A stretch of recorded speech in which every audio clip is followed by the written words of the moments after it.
विश्व आदिवासी दिवस को लेकर अब कांग्रेस पार्टी ने कार्यक्रम आयोजित किया। पीसीसी कार्यालय में एक बड़ा आयोजन किया जिसमें पीसीसी चीफ कमलनाथ इस कार्यक्रम में शामिल हुए।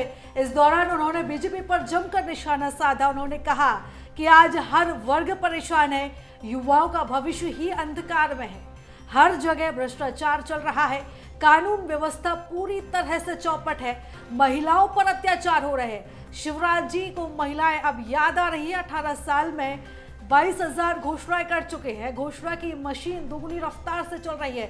इसी के साथ कमलनाथ ने यह भी कहा कि 4 महीने बाद कांग्रेस की सरकार बनेगी तो सरकार बनते ही सभी समाज के साथ सबसे सुरक्षित समाज आदिवासी होंगे और हम आदिवासियों के लिए काम करेंगे। तो बता दें कि आज विश्व आदिवासी दिवस है और आज आदिवासी दिवस के मौके पर ये कांग्रेस ने कार्यक्रम आयोजित किया था जिसमें कमलनाथ शामिल हुए थे। उस दौरान उन्होंने भाजपा सरकार पर जमकर निशाना साधा।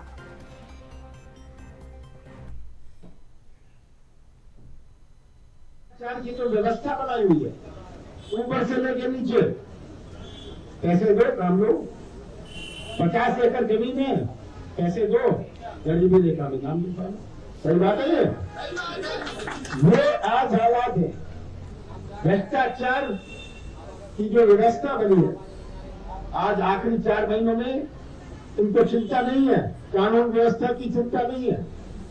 शिवराज सिंह जी को अब याद आएंगे, बहने याद आए, कर्मचारी रोज घोषणाएं कर रहे हैं, उनकी घोषणा मशीन डबल स्पीड से चल रही है। पर घोषणा जिसने 22,000 घोषणाएं कर दी 18 साल में। अब आप हिसाब लगाइएगा पिछले 5-6 महीने में कितनी घोषणाएं करी। क्या ऐसे प्रदेश चल सकता है? ये कलाकारी से, झूठ बोलने से। शिवराज जी का खाना तो तभी हजम होता है जब वो झूठ बोले। जिनका खाना तभी हजम होगा अगर हर दिन वो झूठ बोले। ये चुनाव 4 महीने बाद, ये मैं हमेशा कहता हूं, केवल एक उम्मीदवार या केवल एक पार्टी का नहीं है, ये मध्य प्रदेश के भविष्य का है। मध्य प्रदेश का कैसा भविष्य, हमारे नौजवानों का कैसा भविष्य, ये चुनाव इसको तय करेगा। मैं सोचता हूं ऐसा चुनाव कभी इतिहास में नहीं हुआ जहां इतनी चुनौती आज हर समाज हो, हर क्षेत्र हो चुनौती पर है। तो वहीं आदिवासी वोट बैंक को लेकर कांग्रेस ने बड़ा बयान भी दिया है। आपको बता दें कि बीएसटीवी पर बात करते हुए नेता प्रतिपक्ष गोविंद सिंह ने कहा कि आदिवासी वोट बैंक कभी बीजेपी के साथ था ही नहीं। बीजेपी सरकार ने आदिवासियों के लिए कुछ भी नहीं किया है। आदिवासी वोट बैंक हमेशा से कांग्रेस के साथ रहा है। कांग्रेस सभी आदिवासी सीटों को जीतेगी। नेता प्रतिपक्ष गोविंद सिंह जी मौजूद है। सर, आदिवासी गौरव दिवस आज कांग्रेस मना रही है, क्या जरूरत पड़ी इसकी? आदिवासी आज ही नहीं मना रही। आदिवासी हमारे समाज के सबसे कमजोर वर्ग के रहे हैं। उनका हजारों वर्ष से शोषण होता रहा है। वो जंगल मध्य प्रदेश के मूल निवासी आदिवासी थे। उनका इस प्रदेश पर हक है। उनका सम्मान करना, उनका दिवस मनाना, उनको याद करना और उनके समस्याओं के लिए कांग्रेस पार्टी हर तरह से चिंतित रहती है और मदद करती है। वो हमारे परिवार के लोग हैं, इसलिए हम उनको सम्मान देने का काम आज करते हैं। लेकिन बीजेपी तो खुद को आदिवासी हितैषी बताती है, उनके लिए तमाम योजना लाने की बात करती है। बीजेपी ने क्या किया? आदिवासियों को संविधान बनाने का काम कांग्रेस पार्टी ने किया। भारतीय जनता पार्टी के मोदी प्रधानमंत्री 9 वर्ष से, उन्होंने आदिवासियों के लिए कौन सा काम किया है? कौन सा कानून बनाया है? जब भी कोई बात हुई आदिवासियों का अधिकार देने की, कांग्रेस पार्टी ने किया है। मध्य प्रदेश के कांग्रेस के मुख्यमंत्रियों ने किया है। भारत सरकार की कांग्रेस पार्टी की सरकार ने किया है। 2023 में आदिवासी साथ रहेगा कांग्रेस के? आदिवासी हमेशा साथ रहा है। आदिवासी कांग्रेस पार्टी आदिवासियों के खून पसीने से सींची हुई पार्टी है। उन्होंने इस पार्टी की नींव पड़ी है। इसके नींव जिस बार लोगों ने डाली हो, वो अपनी नींव को उखाड़ने का काम, खोदने का काम नहीं करते। 84 सीटें हैं आदिवासी जहां पे निर्णायक भूमिका में रहते हैं। इस बार कांग्रेस क्या मान के चलती है? अरे हमेशा हमारे साथ रहे। इस बार तो भारी ताकत से है। भारतीय जनता पार्टी के लाल धोखे में कुछ लोग आ गए, गुमराह हो गए थे, उन्होंने भी उसको तिलांजलि कर दी है। कितनी सीटें आ रही हैं? मध्य प्रदेश में सरकार बनेगी कांग्रेस की। ये दावा जो है नेता प्रतिपक्ष गोविंद सिंह ने किया है और उनका कहना है कि 2023 में बीजेपी की सरकार हटेगी और कांग्रेस की सरकार बनेगी। कैमरामैन नंदन के साथ मनोज राठौर, BSTV भोपाल।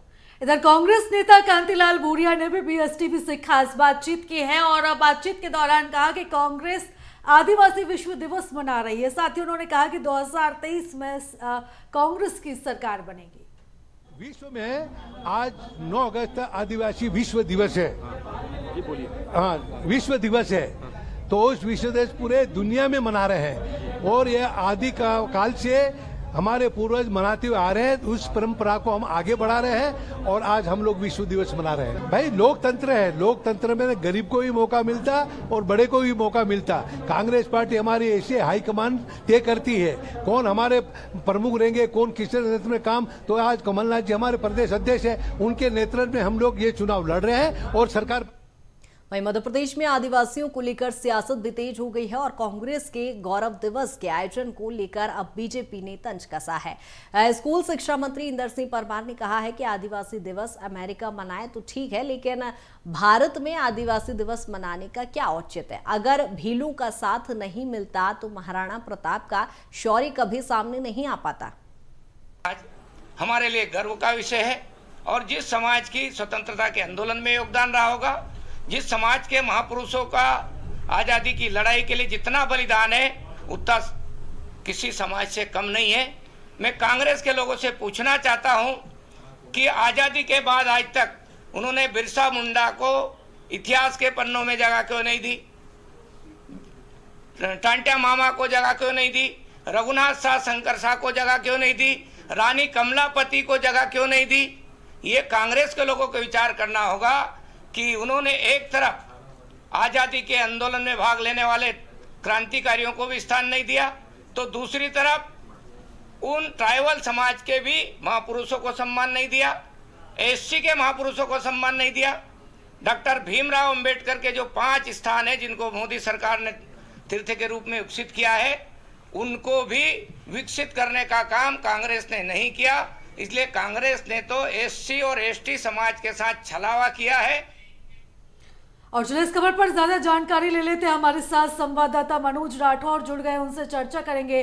मनोज, देखिए आज विश्व आदिवासी दिवस है और आदिवासी दिवस कहीं ना कहीं राजनीतिक अखाड़ा बनता हुआ भी नजर आ रहा है। तस्वीरें कुछ इसी तरह की सामने आई है, यानी 2023 में सत्ता का किला कौन फतेह करेगा, इसमें आदिवासी अब मुख्य भूमिका में रहेंगे। जी बिल्कुल प्रीता, क्योंकि इस समय चाहे बीजेपी हो या फिर कांग्रेस हो, दोनों ही पार्टियों की नज़र आदिवासी वोट बैंक पे है, क्योंकि मध्य प्रदेश में करीब 84 ऐसी सीटें हैं जहां पर आदिवासी वोट बैंक जीत और हार को तय करता है। ऐसे में तमाम जो प्लानिंग है वो बीजेपी और कांग्रेस की तरफ से आदिवासी वोट बैंक को लेकर बनाई जा रही है। हालांकि आज विश्व आदिवासी दिवस जो है कांग्रेस ने मनाया था, लेकिन इस पर बीजेपी की तरफ से जो है वो तंज कसा गया। उन्होंने कहा कि भारत में आदिवासी दिवस जो है वो बिरसा मुंडा जयंती के दौरान मनाया जाता है। उस दिन जयंती पर ये दिवस मनाया जाता है और एक दिन का जो सरकारी अवकाश है वो भी दिया जाता है। तो बीजेपी की तरफ से कहना है कि बीजेपी सरकार की तरफ से तमाम विभाग बनाने का काम किया है। उनके जो क्रांतिकारी जो शहीद थे, जो नेता थे, उनको सम्मान दिलाने का काम बीजेपी की तरफ से किया है। लेकिन लगातार कांग्रेस इन वादों और दावों को खारिज करती हुई आई है कि बीजेपी ने आदिवासी समाज के साथ अत्याचार किया है। लगातार मध्य प्रदेश देश में नंबर 1 आदिवासियों के अत्याचार के मामले में बन चुका है। आज कमलनाथ ने भी जो है पीसीसी में जब ये कार्यक्रम का आयोजन हुआ उस दौरान बीजेपी पर लगातार उनके द्वारा हमला बोला गया। उन्होंने सरकार को घेरते हुए कहा कि लगातार मध्य प्रदेश में आदिवासियों पर अत्याचार हो रहा है। उन्होंने एक बड़ी बात और एक बड़ा ऐलान भी आदिवासी समाज के लोग पीसीसी में मौजूद थे उस दौरान उन्होंने कहा कि जब 4 महीने बाद सरकार बनेगी कांग्रेस की, उसके बाद जो है लगातार जिस तरीके से उपेक्षा हो रही, अत्याचार इस वर्ग के साथ हो रहा है, उसको सुरक्षा देने का काम जो है वो कांग्रेस सरकार के द्वारा किया जाएगा। उनके लिए योजनाएं लाई जाएगी, उनके लिए काम किया जाएगा, जो कि बीजेपी ने अभी तक नहीं किया है। बीजेपी पे लगातार कमलनाथ ने हमले बोले। करीब आधे घंटे तक वो बीजेपी को कोसते हुए अपने संबोधन में नजर आए। हालांकि बीजेपी भी लगातार आदिवासियों के मुद्दे पर विपक्ष को जवाब दे रही है। जी बिल्कुल मनोज, जिस तरह से हम देख रहे हैं, चूंकि आरोप प्रत्यारोप का दौर चुनावी साल में लाजमी है, लेकिन दोनों ही पार्टियां अपने आप को आदिवासी हितैषी बताती आई हैं। लेकिन 2018 के चुनाव पर जब हम नजर डालते हैं तो यही वो वर्ग था जो निर्णायक भूमिका में तो था ही और हमेशा से रहा है, लेकिन बीजेपी से ये वर्ग छिटक गया था। ऐसे में कांग्रेस ने तो एक बड़ा आयोजन कर लिया, लेकिन क्या बीजेपी का आप काउंटर प्लान? जी बिल्कुल, बीजेपी की तरफ से लगातार इसको लेके समरसता रैली निकाली गई थी, जो कि अलग अलग अंचलों से होके जो आदिवासी जो सीटें थी उनको इस यात्रा ने कवर किया था। और अब इस यात्रा का समापन सागर में 12 तारीख को होने वाला है, जिसमें पीएम नरेंद्र मोदी शामिल होंगे और 100 करोड़ की लागत से रविदास जी का जो मंदिर निर्माण है उसका लोकार्पण, यहाँ पर भूमि पूजन जो है वो किया जाएगा। इसके अलावा करोड़ों की महत्वाकांक्षी योजनाएं हैं उसका भी भूमि पूजन जो है पीएम नरेंद्र मोदी के द्वारा किया जाएगा। समापन उस दौरान होगा। तो पूरी तैयारी जो है इस आदिवासी बीजेपी के जो मोर्चा है उसकी तरफ से कर ली गई है और लगातार ये कोशिश की जा रही है मोर्चे की तरफ से कि जो विधानसभा के प्रभारी बीजेपी ने ओबीसी के अलावा आदिवासी मोर्चे को लेकर बनाए हैं वो जनता के बीच जाके, उस वर्ग के बीच जाके सरकार की योजनाओं को भुनाने का काम करे। तो दोनों ही पार्टी इस 2023 के रण में तैयार है और सभी का जो मेन फोकस है वो है आदिवासी वोट बैंक। बिल्कुल मनोज, देखने वाली बात होगी कि आखिर आदिवासी वर्ग किसका साथ देता है। बहुत शुक्रिया तमाम जानकारी के लिए। तो मध्य प्रदेश विधानसभा चुनाव 2023 के समीकरण भी हम आपको बताएंगे कि सियासी समीकरण आदिवासी वोट बैंक पर किस तरह से टिके हुए हैं। तो बता दें कि प्रदेश में विधानसभा की 230 सीटें हैं और इन 230 सीटों में 47 आदिवासी वर्ग के लिए आरक्षित है। इसके अलावा भी कई सीटों पर आदिवासी वोटरों का खासा दखल भी देखा जाता है, यानी प्रदेश में करीब 2 करोड़ आदिवासी वोटर्स हैं। 2018 की बात करें तो 2018 में 30 सीटें कांग्रेस को मिली थी और अगर बीजेपी ने इस चुनाव में 16 सीटें ही जीती थी, यानी कांग्रेस को ज्यादा सीटें मिली थी। और अगर 230 विधानसभा सीटों में से 47 सीटें आदिवासी के लिए आरक्षित हैं। करीब 84 विधानसभा सीटें ऐसी हैं जहां पर आदिवासियों का सीधा दखल देखा जाता है। तो यानी 2 करोड़ आदिवासी वोटर्स मध्य प्रदेश में है।